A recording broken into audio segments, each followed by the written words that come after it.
والصلاة والسلام على سید الانبیاء والمرسلین اما بعد فاعوذ باللہ من الشیطان الرجیم بسم اللہ الرحمن الرحیم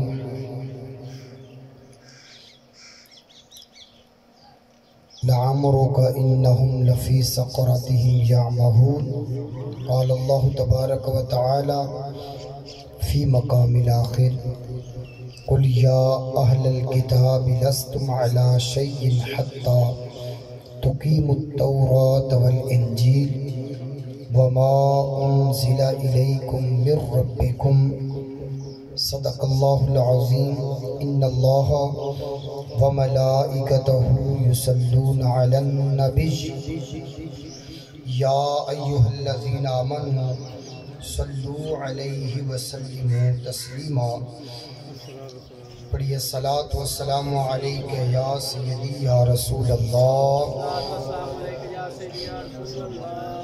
محبت کے ساتھ پڑھیں الصلاة والسلام علیک یا سیدی یا حبیب اللہ وعلا آلک و اصحابک یا سیدی یا نور اللہ خشک شاخوں کو وہ تازہ گلاب دیتے ہیں عہد پیری کو وہ پھر سے شباب دیتے ہیں پڑھ لے درود غفلت نہ کر خدا کی قسم تیرے سلام کا وہ اب بھی جواب دیتے ہیں باوا سے بلند پڑھیں الصلاة والسلام علیک یا سیدی یا رسول اللہ وعلا آلک و صحابک یا سیدی یا حبیب اللہ کوئی گل باقی رہے گانا چمن رہ جائے گا کوئی گل باقی رہے گانا چمن رہ جائے گا پر رسول اللہ کا دین حسن رہ جائے گا نام شاہان جہاں مٹ جائیں گے لیکن یہاں آج آپ دیکھ رہے ہیں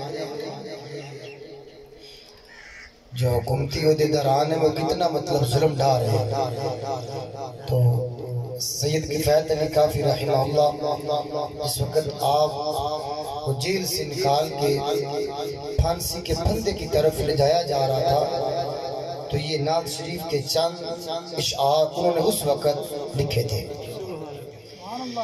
نام شان جہاں مٹ جائیں گے لیکن یہاں حشر تک نام و نشان پنج تن رہ جائے گا پر رسول اللہ کا دین حسن رہ جائے گا جو پڑھے گا صاحب لولاک کے اوپر درود جو پڑھے گا صاحب لولاک کے اوپر درود آگ سے محفوظ اس کا تن بدن رہ جائے گا پر رسول اللہ کا دین حسن رہ جائے گا. سب فنا ہو جائیں گے کافی ولیکن حشر تک سب فنا ہو جائیں گے کافی ولیکن حشر تک نعت حضرت کا زبان پر سخن رہ جائے گا. پر رسول اللہ کا دین حسن رہ جائے گا.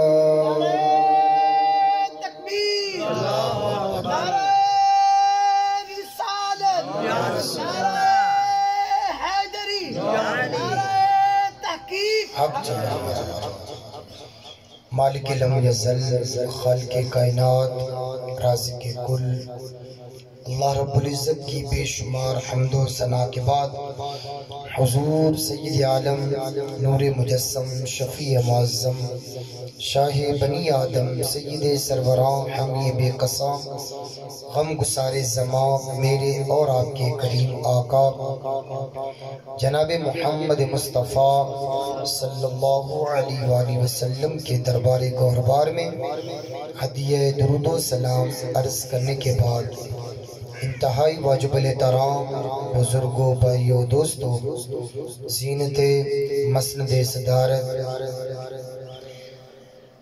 حضرت پیر بابا جی عبدالغفار صاحب نشائی قادری دامت برکات ملالیہ عالم نبیل فاضل جلیل حضرت علامہ مولانا نور محمد صاحب زیدہ شرفو دیگر معززین علماء کرام مجھے اور آپ احباب کو حضرت پیر بابا میاں محمد یونس نشائی قادری زیدہ شرفو رحمہ اللہ تعالی ان کے عرس پاک میں شرکت کی سعادت حاصل ہو رہی ہے. میری دعا ہے کہ اللہ رب العزت منتظمین کے انتظام کو اپنی پاک بلند بارگاہ میں قبول فرمائے. چونکہ ظہر کا ٹائم بھی قریب ہے تو میں مختصر وقت کے لیے حاضری جو ہے وہ آپ کے سامنے لگواؤں گا. اللہ خلق کائنات جل جلالہ نے قرآن مجید برہان رشید کے اندر ارشاد فرمایا لعمرک کہ اے محبوب مجھ رب کو تیری ساری عمر کی قسم ہے. بولو نا ذرا سبحان اللہ. میرے آقا کریم علیہ السلام کی ذات وہ واحد ذات ہے. اللہ رب العزت نے آپ کی زلفوں کی قسم اٹھائی ہے, آپ کی پلکوں کی قسم اٹھائی ہے, آپ کے مبارک چہرے کی قسم اٹھائی ہے, آپ کے ہاتھوں کی قسم اٹھائی ہے. میرے آقا کریم علیہ السلام سے منسوب جو شہر مکہ ہے اللہ نے اس شہر کی بھی قسم اٹھائی ہے. جہاں میرے آقا پیدا ہوئے اللہ نے اس مقام کی بھی قسم کھائی ہے. میرے آقا کریم علیہ السلام کے پورے وجود اور بالخصوص آقا کریم علیہ السلام کی جو مبارک عمر ہے اللہ خالق کائنات جل جلالہ نے لعمرک کے الفاظ بول کے ان نجدیوں کے زبان کو بند کر دیا کہ جو کہتے ہیں کہ حضور تو 40 سال کے بعد نبی ہیں. ارے اللہ نے فرمایا لعمرک محبوب مجھ رب کو تیری ساری عمر کی قسم ہے. تو اس میں یہ تخصیص نہیں ہے کہ سرکار کی جو 40 سال کے بعد کی عمر ہے اس کی تو رب نے قسم اٹھائی ہے، اور پہلی 40 سال عمر کی قسم نہیں اٹھائی، بلکہ میں تو یوں کہوں گا جب حضور فرماتے اول ما خلق اللہ نوری کہ ساری کائنات سے پہلے اللہ نے میرے نور کو پیدا کیا۔ حضرت جابر پوچھتے ہیں کہ یا رسول اللہ، اللہ رب العزت نے سب سے پہلے کس چیز کو تخلیق کیا؟ میرے آقا فرماتے ہیں یا جابر ان اللہ تعالی قد خلق قبل الاشیاء نور نبی کا، کہ اے جابر اللہ رب العزت نے ساری کائنات سے پہلے تیرے نبی کے نور کو پیدا کیا ہے۔ تو میں کہتا ہوں جو قرآن کہتا ہے لعمرک کا کہ محبوب تیری عمر کی قسم ہے، تو میں تو سرکار کے اس تخلیق کے نور کے وقت کو بھی سرکار کی عمر جو ہے اس کا انتخاب کرتا ہوں۔ ایسا نہیں ہے کہ آقا کریم علیہ السلام اس وقت سیدہ آمنہ سلام اللہ علیہا کے ہاں جلوہ گر ہوتے ہیں تو اس وقت سے لے کر نہیں، بلکہ میرے آقا کریم علیہ السلام تو اس وقت بھی سرکار کی عمر مبارک کا آغاز ہو گیا تھا جب سرکار آدم علیہ السلام سے بھی پہلے کنت نبی و آدم بین الروح والجسد، جب آدم علیہ السلام کی ابھی تیاری ہو رہی تھی تو اس وقت سے پہلے میرے نبی کے نور کو پیدا کر دیا گیا تھا۔ تو میں تو یہ کہتا ہوں کہ اللہ نے تو اس وقت کی بھی محبوب کی جو ہے وہ قسم اٹھائی ہے۔ میرے آقا کریم علیہ السلام کی کنز الاعمال شریف کی حدیث ہے نزل آدم بالہند واستوحش فنزل جبریل فنادى بالاذان اللہ اکبر مرتين اللہ اکبر مرتين اشہد ان لا الہ الا اللہ مرتين اشہد ان محمد رسول اللہ مرتين۔ میرے آقا کریم علیہ السلام فرماتے ہیں کہ جس وقت آدم علیہ السلام کا زمین پہ پہلا قدم لگا تو اس وقت جبریل امین علیہ السلام کو حضرت آدم علیہ السلام کا دل لگانے کے لیے اللہ پاک نے اس زمین پہ بھیجا کہ جب آدم علیہ السلام وہ جنت کو چھوڑ کے اس دنیا میں جلوہ گر ہوئے بس تو حشا سرکار فرماتے ہیں حضرت آدم علیہ السلام کچھ وحشت محسوس کرنے لگے، آپ ڈر محسوس کرنے لگے، تو اللہ رب العزت نے آپ کا دل لگانے کے لیے جبریل امین کو بھیج دیا۔ بولے ذرا سبحان اللہ۔ تو جبریل امین نے کس طرح دل لگایا؟ فرمایا فنادا بالاذان، آپ نے اذان پڑھی تو جس وقت جملہ پڑھا اشہد ان محمد رسول اللہ، آدم علیہ السلام بول اٹھے کہ اے جبریل یہ نام تو میں نے عرش کے تاج پہ لکھا ہوا دیکھا، یہ نام تو میں نے جنت کے درختوں کے پتوں پہ لکھا ہوا دیکھا، یہ نام تو میں نے فرشتوں کی زبان سے سنا، یہ نام تو میں نے حوروں کی زبان سے سنا۔ تو جبریل امین کہتے ہیں وآخر ولدک من الانبیاء، ہاں آدم علیہ السلام یہ جو نام تم نے عرش کے تاج پہ لکھا ہوا دیکھا، جو حوروں کی زبان سے سنا، فرشتوں کی زبان سے سنا، جو جنت میں دیکھا، جو جنت کے محلات پہ لکھا ہوا دیکھا، فرمایا وآخر ولدک من الانبیاء، فرمایا آپ کی نسل میں سے بہت سارے نبی پیدا ہوں گے، اور نبیوں میں جو سب سے آخری نبی ہیں جناب محمد مصطفیٰ صلی اللہ علیہ وسلم، وآخر ولدک من الانبیاء، اے آدم یہ آپ کی نسل میں سے جناب محمد مصطفیٰ کا نام ہے۔ اشہد ان محمد رسول اللہ کا جملہ تو میں کہتا ہوں تو اللہ نے تو اس وقت کی بھی قسم اٹھائی ہے لعمروں کا، جب اس کائنات میں سب سے پہلا انسان آدم علیہ السلام کا زمین پہ قدم لگ رہا تھا تو نعرہ اس وقت بھی میرے اور آپ کے کریم آقا محمد مصطفیٰ کے میلاد کا لگ رہا تھا کہ حضور نے فرمایا وآخر ولدک من الانبیاء، کہ نبیوں میں سب سے آخری نبی جو پیدا ہوں گے تو وہ جناب محمد مصطفیٰ صلی اللہ علیہ وآلہ وسلم ہوں گے۔ تو میں تو وہ بھی سرکار کی عمر گنتا ہوں کہ جس میں رب فرماتا ہے لعمروں کا کہ محبوب تیری ساری عمر کی قسم ہے۔ یہ جامع ترمذی کی حدیث پاک ہے، میرے آقا کریم علیہ السلام جس وقت آپ اپنے چچا ابو طالب کے ساتھ اور دیگر شیوخ کے ساتھ آپ ملک شام کے اندر جاتے ہیں تو وہاں ایک عیسائی راہب سے ملاقات ہو جاتی ہے. اب وہ عیسائی راہب جس وقت رسول اللہ صلی اللہ علیہ وآلہ وسلم کو دیکھتا ہے تو یاد رہے کہ ابھی تک میرے نبی نے اعلان نبوت نہیں فرمایا. ابھی 40 سال سے پہلے کا عرصہ ہے اور میرے آقا کریم علیہ السلام ملک شام کے سفر پر ہیں. جامعہ ترمذی کی حدیث ہے فَأَخَذَ بِيَدِ رَسُولِ اللَّهِ صلی اللہ علیہ وآلہ وسلم قَالَ هَذَا نعرہ تکبیر انجی بولے نعرہ تکبیر نعرہ رسالت نعرہ تحقیق نعرہ حیدری نعرہ غوثیہ. مولانا جامی صاحب ماشاءاللہ ہمارے سٹیج کی زینت بنے. میں انہیں اپنی طرف سے اور بابا جی کی طرف سے خوش آمدید کہتا ہوں. توجہ میری طرف. میرے آقا کریم علیہ السلام نے جس وقت اس عیسائی راہب کے ہاتھ میں ہاتھ دیا اس نے میرے آقا کریم علیہ السلام کے ہاتھوں کو پکڑ کر کہتے ہیں فَأَخَذَ بِيَدِ رَسُولِ اللَّهِ قَالَ هَذَا سَيِّدُ الْعَالَمِينَ. بولے سبحان اللہ. بڑے خوبصورت جملے اس نے بولے.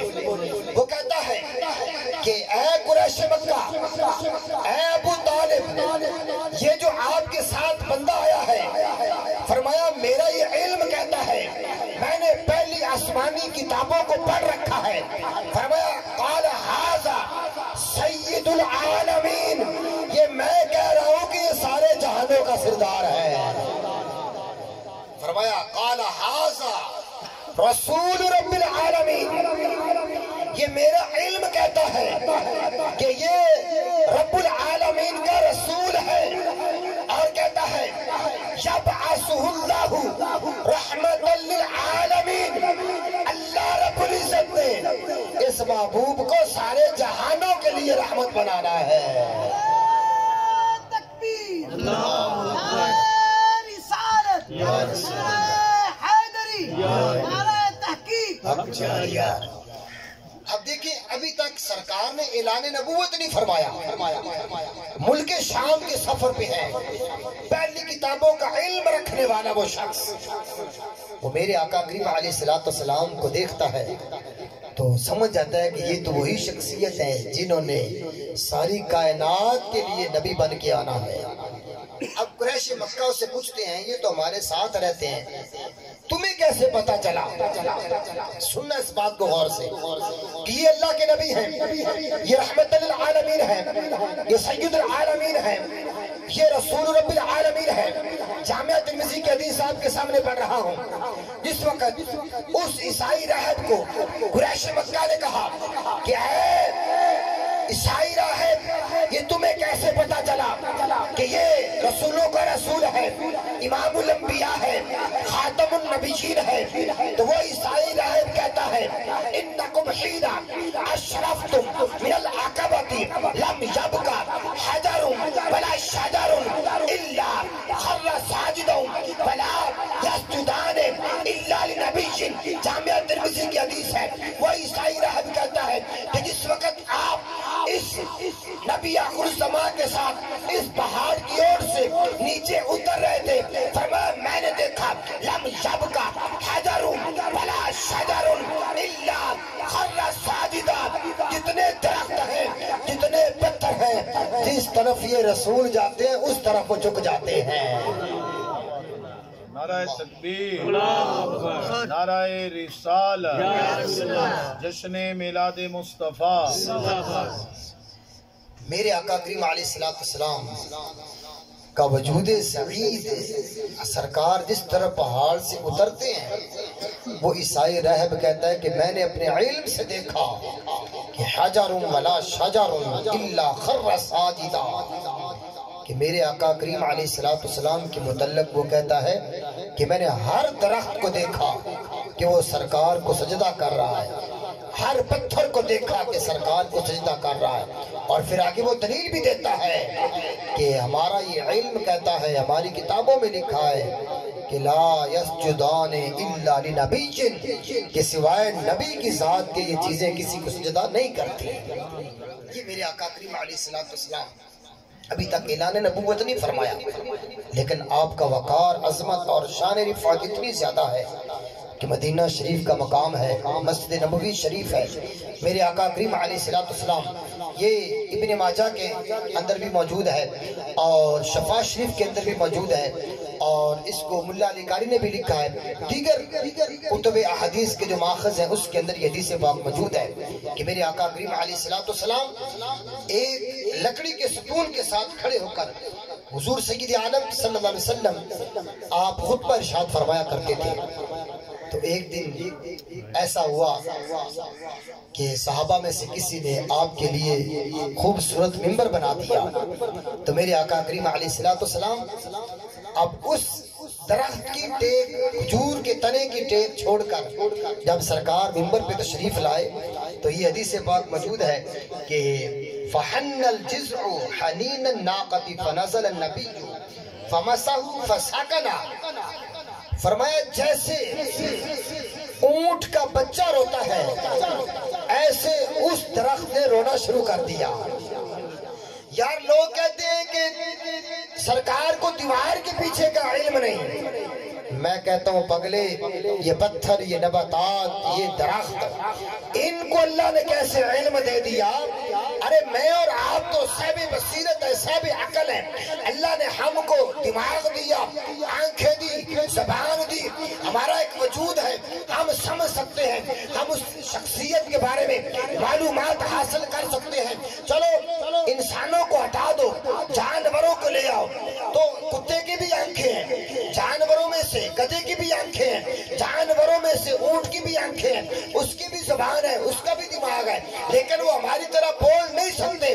یہ میرے آقا کریم علیہ السلام کی شان ہے کہ جب باری آئی آمنہ کے لال کی، بدوحا کے مکھڑے والے کی، بلیل کی زلفوں والے کی، رب کعبہ کی قسم، اونٹ نے بھی میرے نبی کے ساتھ گفتگو کی ہے، گدھے نے بھی میرے نبی کے ساتھ گفتگو کی ہے، حتیٰ کہ سانپ تک نے، ہرن نے بھی میرے نبی پاک علیہ السلام کے ساتھ گفتگو کی ہے۔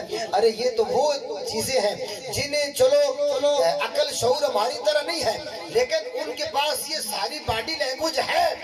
ارے میرے محبوب کی باری آئے تو اللہ نے درختوں کو بھی عقل اور دماغ عطا فرما دیا ہے، جیسا کہ تکبیر، اللہ اکبر، نعرہ تکبیر، نعرہ رسالت، عید میلاد النبی زندہ باد۔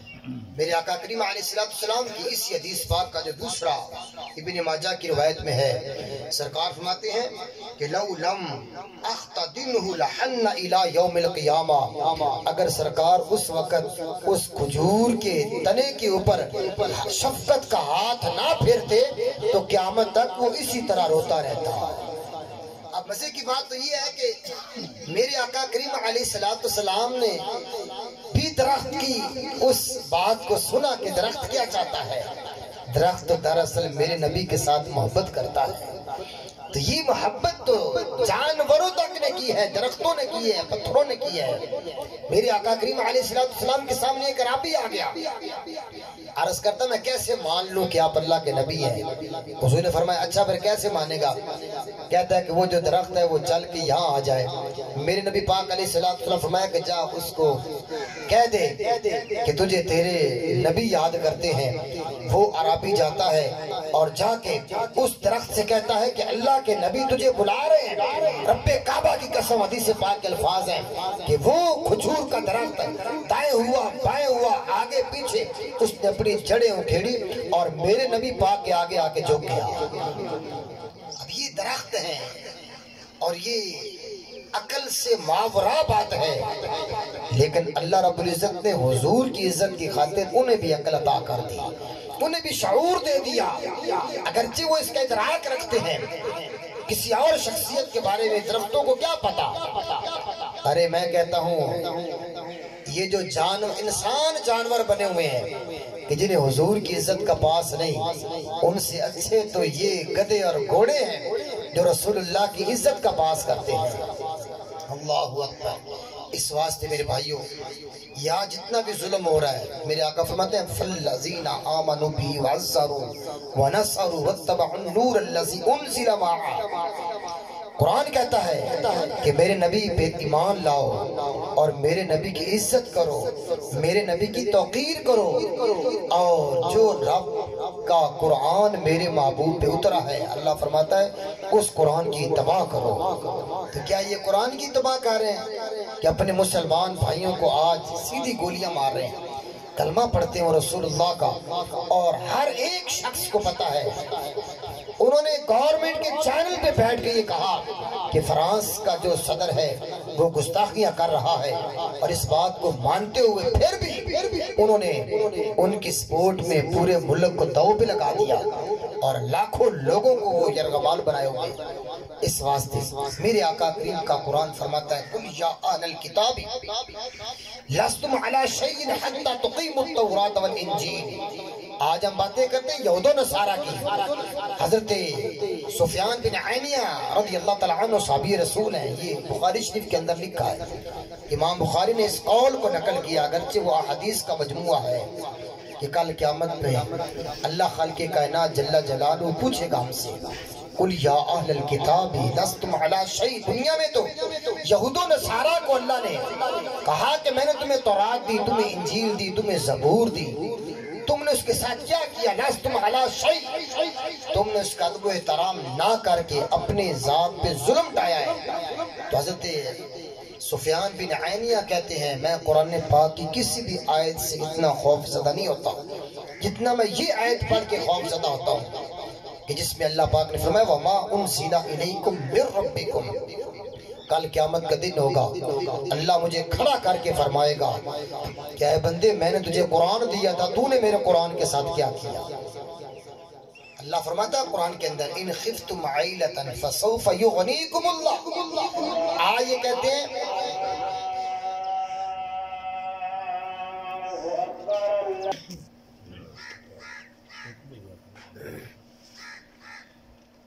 میں ابھی بلا تخیر خطاب کے لیے دعوت دوں گا، چونکہ وقت ابھی قریب ہے۔ مولانا حضرت علامہ